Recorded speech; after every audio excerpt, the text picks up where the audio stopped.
We provide you the platform to turn your dreams into reality. Give wings to your aspirations with KR Mangalam University. ठीक 8 दिन पहले आज ही के दिन मंगलवार को एक अमंगल घटना हुई। इस घटना ने पूरी दुनिया को हिलाकर रख दिया।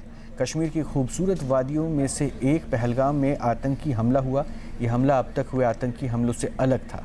इस हमले के बाद भारत के प्रतिरोध पर हमारा खास कार्यक्रम आपको दिखाते हैं।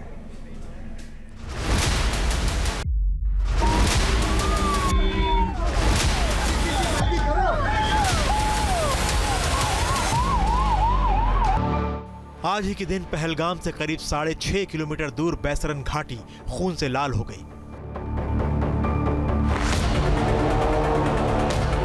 भारत का मिनी स्विट्जरलैंड कहे जाने वाली बैसरन घाटी मौत की घाटी में बदल गई।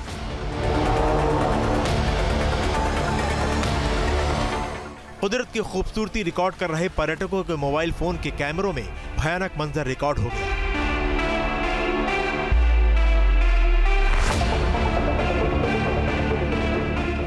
आतंकियों ने हरी और मलमली घास पर बैठे पति पत्नी में से पति को मौत के घाट उतार दिया।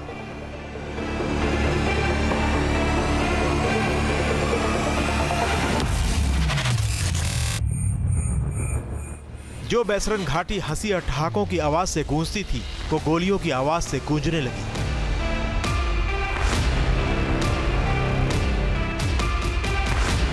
कोई जिपलाइन का रोमांच ले रहा था, खूबसूरत वादियों का आनंद ले रहा था, तभी ताबड़तोड़ गोलियां चलने लगी और चीखते चिल्लाते लोग जान बचाने के लिए इधर उधर भागने लगे। देश के अलग अलग राज्यों से आए पर्यटक बैसरन घाटी में खुशी के 2 पल मना रहे थे। जिंदगी की दौड़ धूप और तनाव को भुलाने के लिए अपने कश्मीर के पहलगाम से अच्छी जगह और कौन सी हो सकती थी। कोई अपने पूरे परिवार के साथ छुट्टियां मनाने आया था, तो कोई शादी के बाद हनीमून पर आया था।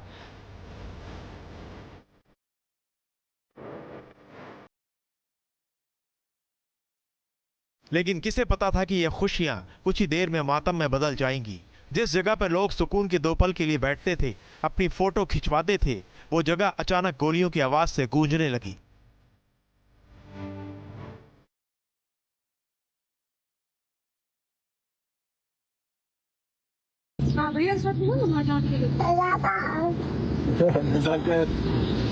चाचा बेटा ने जाकर चाचा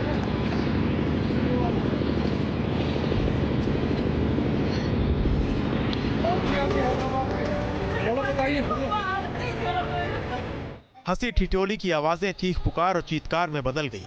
लोगों को समझ में नहीं आया कि आखिर हुआ क्या। और जब आतंकी खून की होली खेलकर घने जंगलों में गायब हो गए, तब पूरी दुनिया ने वो हकीकत देखी जिसका किसी को यकीन नहीं हुआ।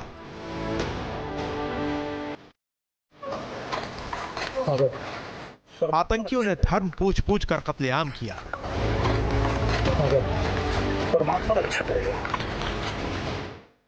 आतंकियों ने पूछा, हिंदू हो या मुसलमान, और जैसे ही जवाब आया हिंदू, आतंकियों के हाथों में मौजूद राइफल आग उगलने लगे।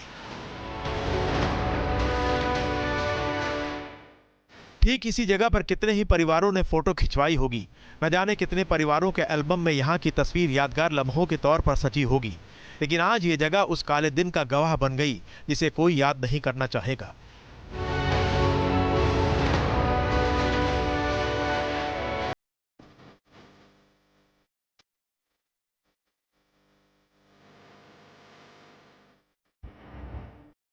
मैगी खाने जा रहे थे।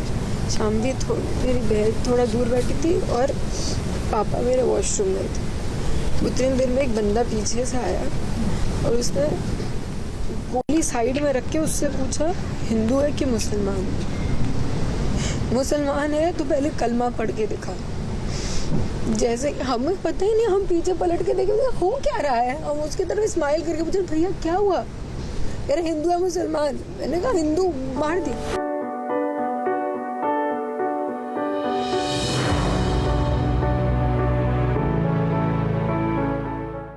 आतंकियों ने 26 बेकसूर, मासूम और निहत्थे इंसानों की जिंदगियों को खत्म कर दिया। उनका कसूर सिर्फ इतना था कि वो हिंदू थे। आतंकियों ने सिर्फ मर्दों को मारा, महिलाओं को छोड़ दिया, परिवार के मुखिया को मौत की नींद सुला दिया। फिर चाहे वो मुंबई में 3 रिश्तेदार संजय लेले, हेमंत जोशी और अतुल मोने हो, या फिर कर्नाटक के शिवमोगा के रहने वाले मंजुनाथ।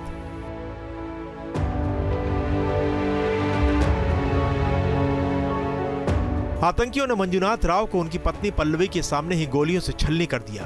पल्लवी ने जब कहा कि मुझे और मेरे बच्चों को भी मार दो, तो आतंकियों ने कहा कि जाओ मोदी को बता देना।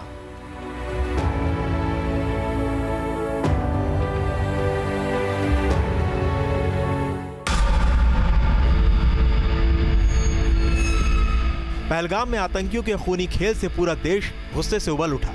देश भर में पाकिस्तान के खिलाफ विरोध प्रदर्शन शुरू हो गए। आतंकियों को पालने पोसने वाले पाकिस्तान को ऐसी सजा देने की मांग उठी जिसे वो कभी न भूल पाए।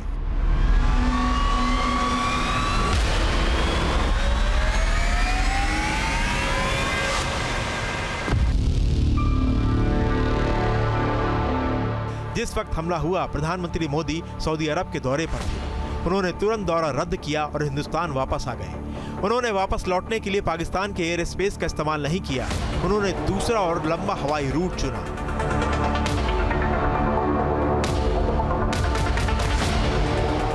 इससे पहले कि प्रधानमंत्री देश लौटते, उससे पहले ही देश के गृह मंत्री ने हालात को काबू करने के लिए मोर्चा संभाल लिया। अमित शाह हमले की रात श्रीनगर पहुंच गए। देर रात तक उन्होंने हाई लेवल मीटिंग की। रात भर बैठकों का दौर चला। अगली सुबह होते ही अमित शाह पहलगाम में बैसरन घाटी पहुंचे, जहां पर आतंकियों ने खूनी खेल खेला था। गृहमंत्री अमित शाह ने आतंकी हमले में मारे गए 26 लोगों के परिजनों और हमले में बचे लोगों से मुलाकात भी की। इस दौरान लोगों का दुख साझा करते वक्त वो भावुक भी नजर आए। उन्होंने संवेदना व्यक्त की और आतंकियों को सख्त चेतावनी देते हुए कहा कि किसी को भी बख्शा नहीं जाएगा। प्रधानमंत्री मोदी ने बरी की धरती से पाकिस्तान का बिना नाम लिए खुला ऐलान किया। प्रधानमंत्री मोदी ने आतंकियों और आतंकियों के आकाओं को मिट्टी में मिला देने की बात कही। मैं बहुत स्पष्ट शब्दों में कहना चाहता हूं, जिन्होंने ये हमला किया है, उन आतंकियों को और इस हमले की साजिश रचने वालों को उनकी कल्पना से भी बड़ी सजा मिलेगी।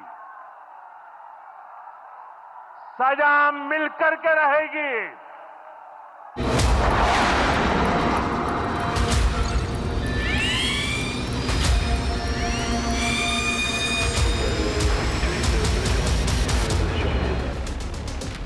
पीएम मोदी ने वादा किया कि पहलगाम के गुनहगारों को ऐसी सजा दी जाएगी जिसकी किसी ने कल्पना भी नहीं की होगी।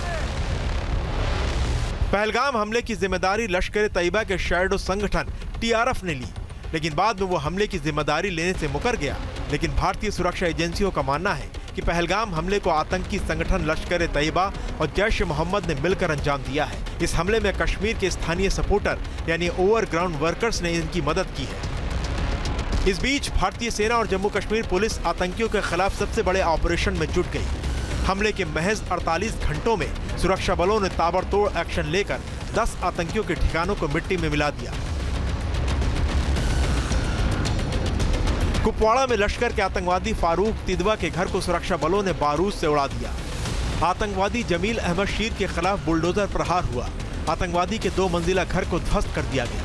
2016 से ही जमील आतंकवादी बन गया था और पहलगाम हमले के बाद उसकी सरगर्मी से तलाश हो रही है। आतंकवादी अदनान शफी का घर शोपिया के जौनपुरा में था, जो ध्वस्त हो चुका है।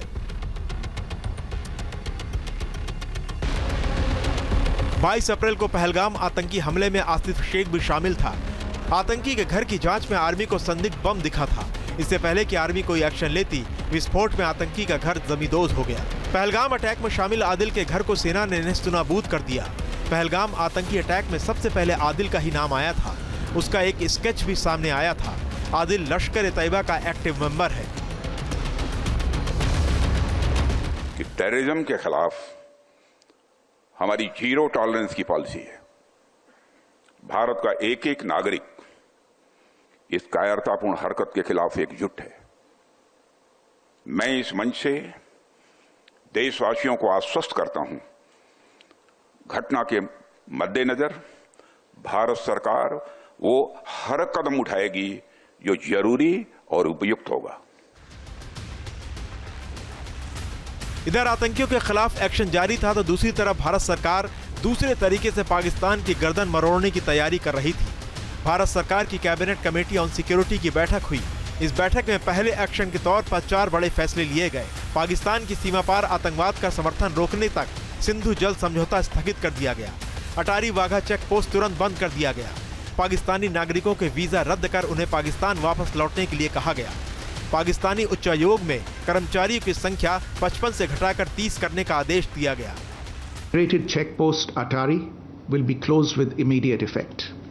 Those who have crossed over with valid endorsements may return through that route before 1 May 2025.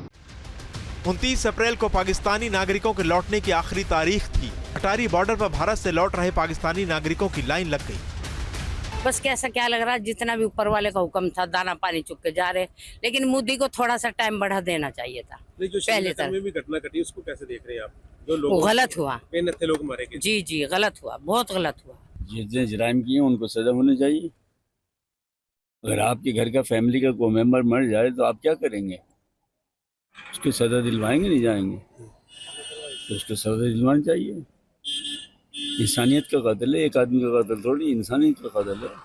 बस ये जो भी हुआ अच्छा नहीं हुआ, गलत हुआ, बाकी क्या करें, फिर मजबूरी है। कितने दिन के वीजे पर आए थे? 45 डे था हमारा वीजा। तो अब वापस जा रहे, मिलने आए थे रिश्तेदारों? जी, अब हमारे रिलेटिव है था मलेरकोटला में। मन को वो ठेस पहुंच रही हो? ज़ाहिर है जी, दुख तो हो रहा है, बस जा रहे हैं, फिर क्या करें। भारत सरकार के आदेश के बाद अटारी बॉर्डर पर अब सन्नाटा पसरा है। पाकिस्तानी नागरिकों को उनके मुल्क वापस भेजने के बाद अब सबको इंतजार है उस बदले का जिसकी याद पाकिस्तान पीढ़ियों तक रखे, उस संभावित हमले का जिसके खौफ में पाकिस्तान और उसकी सेना लगातार जी रही है। भारत की थल, जल और आकाश तीनों ही अंगों की सेनाएं पाकिस्तान को सबक सिखाने के लिए तैयारियों में जुट गई हैं। अरब सागर में नौसेना की युद्धपोतों से हो रही मिसाइल टेस्टिंग ने पाकिस्तान में दहशत फैला दी। भारतीय वायुसेना भी युद्धाभ्यास कर अपनी तैयारियों को पुख्ता कर चुकी है। राफेल और सुखोई 30 पूरी तरह एक्टिव मोड में है। इस बीच भारतीय सेना ने पुलिस फोर्सेस के साथ संयुक्त युद्धाभ्यास किया। सेना की तैयारियों के बीच प्रधानमंत्री मोदी, रक्षा मंत्री राजनाथ सिंह और राष्ट्रीय सुरक्षा सलाहकार अजीत डोभाल सेना के अधिकारियों के साथ लगातार बैठकें कर रहे हैं। हालात की गंभीरता का इसी बात से अंदाजा लगाया जा सकता है कि 3 दिनों में 3 बार पीएम मोदी और रक्षा मंत्री राजनाथ सिंह की मुलाकात हुई है। पहलगाम हमले के 8वें दिन यानी मंगलवार को प्रधानमंत्री मोदी, रक्षा मंत्री राजनाथ सिंह, एनएसए डोभाल, सीडीएस और तीनों सेनाओं के प्रमुख के बीच पीएम आवास पर बैठक हुई। भारत की सैन्य तैयारियां और सरकार और सेना के साथ लगातार बैठकें इशारा कर रही हैं कि भारत कुछ बड़ा करने वाला है, क्योंकि बैठक के पहले प्रधानमंत्री मोदी का एक बयान सामने आया है जिसमें बड़ी कार्रवाई का संकेत है। हमने विकसित भारत के लक्ष्य के लिए अगले 25 वर्षों की समय सीमा तय की है। हमारे पास समय सीमित है, लक्ष्य बड़े हैं।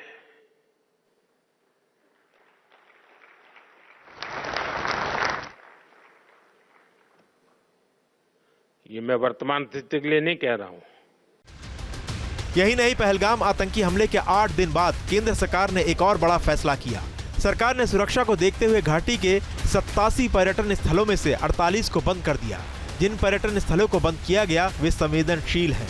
भारत की इन तैयारियों को देखते हुए पाकिस्तान को अंदाजा हो गया है कि भारत कोई बड़ा एक्शन लेने जा रहा है। इसलिए पाकिस्तान किस कदर खौफजदा है, यह पाकिस्तान के रक्षा मंत्री ख्वाजा आसिफ के बयान से समझा जा सकता है। पाकिस्तान से आई तस्वीरें भी उसके डर को बताने के लिए काफी हैं।